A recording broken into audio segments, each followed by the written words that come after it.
দৌড়, long jump, high jump, shot put, discus throw সহ 18টি ইভেন্ট নিয়ে মাগুরার ঐতিহ্যবাহী স্টেডিয়ামে বসেছে তরুণ অ্যাথলেটদের মিলন মেলা। বিভিন্ন উপজেলা থেকে বাছাইকৃত অ্যাথলেটরা মেতে উঠে তীব্র প্রতিদ্বন্দ্বিতায়।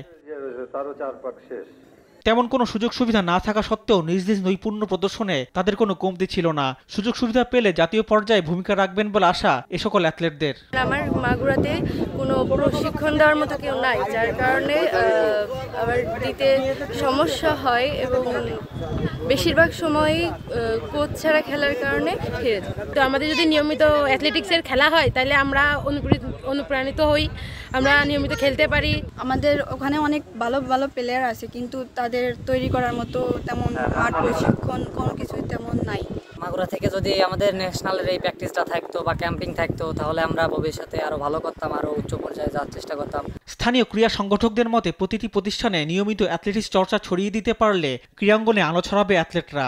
সারা বছর ধরে যদি তাদেরকে আমরা পরিচর্যা করতে পারি, জাতীয় পর্যায়ে যে বিশেষ চাহিদা সম্পন্ন যে অলিম্পিক গেমস আছে এরাও প্রতিনিধিত্ব করবে এবং মাগুরাকে সমৃদ্ধ করবে ক্রীড়াঙ্গনে। যদি এদেরকে উন্নত মানের প্রশিক্ষণ দেওয়া হয়, এরা জাতীয় এবং আন্তর্জাতিক পর্যায়ে এরা ভালো রেজাল্ট করবে এবং ভালো ফলাফল বয়ে আনবে, এটা আমি আশা। বুদ্ধি প্রতিবন্ধী ও অটিস্টিক শিশুদের এই প্রতিযোগিতায় সংযুক্ত করা হয়েছে বলে জানালেন এই কর্মকর্তা। বিশেষ চাহিদা সম্পন্ন শিশু আছে, তাদেরকেও আমরা এই প্রতিযোগিতার মধ্যে ইনক্লুড করেছি। তো এটা যেটা হয়েছে যে আরেকটা কথা হলো যে সকল স্কুলেই কিন্তু আপনার দেখা যায় যে জানুয়ারি এবং ফেব্রুয়ারি মাসে ক্রীড়া প্রতিযোগিতা আয়োজন হয়। তো এটা ঠিক যে আমরা এই যে প্রতিযোগিতাগুলো আয়োজন করছি এর মাধ্যমে আমরা উৎসাহিত করার চেষ্টা করছি যে সারা বছর যেন এই ক্রীড়া প্রতিযোগিতাগুলো হয়। তারুণ্যের শক্তিকে কাজে লাগিয়ে দেশে ক্রীড়াঙ্গন ঘুরে দাঁড়াবে আপন মহিমায়। দেশ বিদেশে নিজেদের জয়ের মাধ্যমে দেশের জন্য সুনাম বয়ে আনবে এমনটি আশা করেন সংশ্লিষ্টরা। রিফাত আঞ্জুম, দেশ টিভি, স্পোর্টস ডেস্ক।